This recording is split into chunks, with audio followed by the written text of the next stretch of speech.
Samantala, agad namang naghatid ng tulong ang pamahalaan sa mga nabiktima ng pagsabog ng Bulkang Kanlaon. Ayon kay Pangulong Bongbong Marcos, may sapat na pondo ang mga ahensya ng gobyerno sa pagtugon sa ganitong mga kalamidad.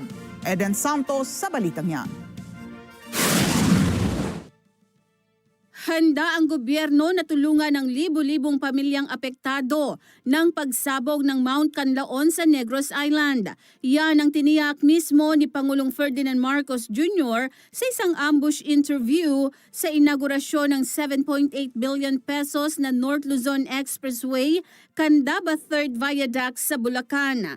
Ayon kay PBBM, maagang dumating sa Negros si DSWD Secretary Rex Gatchalian para personal na alamin ang sitwasyon at magbigay ng tulong sa mga residente. Dagdag pa ng Pangulo na siniguro ng Department of Budget and Management na may pondo ang ahensya para sa pagtugon ng gobyerno sa kalamidad.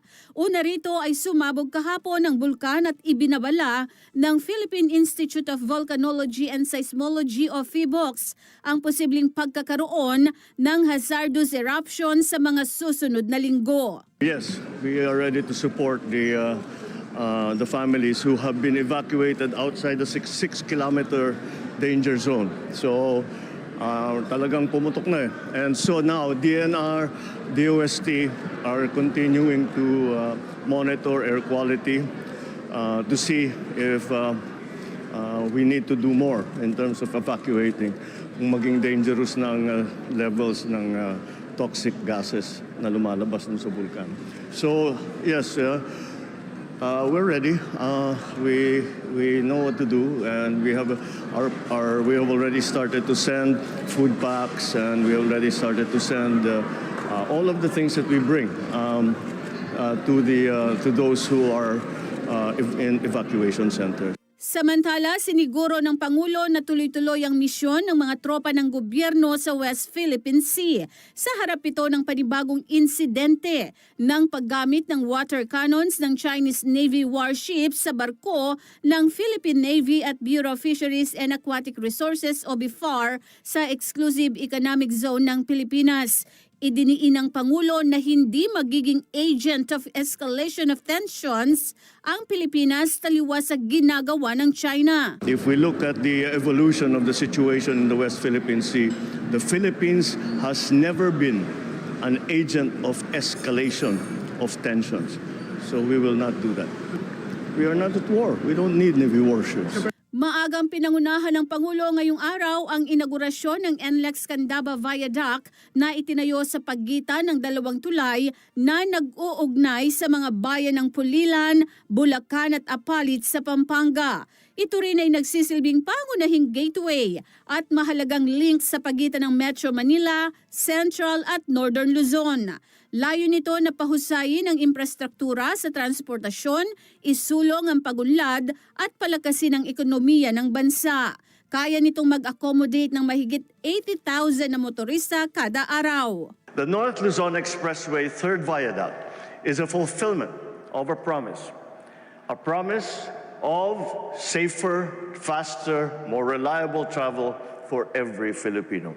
For nearly 5 decades, this bridge has carried the aspirations of countless Filipinos, workers, farmers, entrepreneurs, businessmen, families, and bringing them together closer. Sunod na dinaluhan ng Pangulo ang groundbreaking ng bagong Pilipinas Cancer Care Center sa San Fernando City, Pampanga.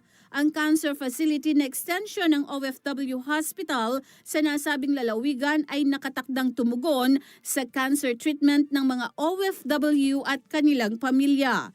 Kabilang sa medical services ng itatayong Cancer Care Center ay libreng chemotherapy, laboratory examinations at consultations.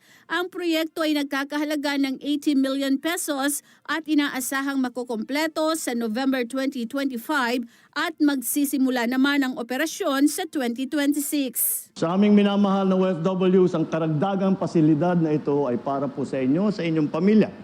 Hindi naman natin hinahangad na maggamit ninyo ito. Ngunit makakahinga tayo kung maluwag kung alam natin na may matatakbuhan na ospital ang ating mga OFW sa oras ng inyong pangangailangan. Eden Santos para sa Mata ng Agila. Matatag, matapang, matapat. Maraming salamat sa inyo pong pagsubaybay sa Mata ng Agila Primetime.